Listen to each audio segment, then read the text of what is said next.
Assalomu alaykum, hurmatli tomoshabin. Kanalimizga yangi bo'lsangiz, obuna va like tugmachasini bosib qo'yishni unutmang. Qo'llari yo'q nogiron qiz zo'rlandi.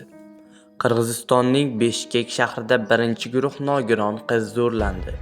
Bu haqda 24 kilogramm xabar berdi. Joriy yilning 22-may kuni taxminan soat 2:00 larda 102 xizmatiga fuqaroning 25 yoshli qizi noma'lum yigit tomonidan zo'rlangani ma'lum qilingan. Voqea joyiga Lenin tumani rahbariyati va prokuraturasi yetib borgan. Xabarga ko'ra, turar joy massivlaridan birida qizning dugonasi uni aldab mashinaga mindirgan.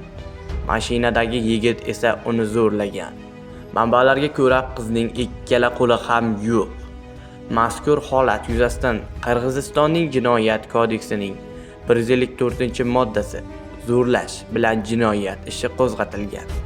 Olib borilgan surishtiruv va tezkor qidiruv tadbirlari davomida 25 yoshli gumonlanuvchi ushlanib, vaqtincha saqlash hibsxonasiga joylashtirildi. Hozirda tergov harakatlari davom etmoqda.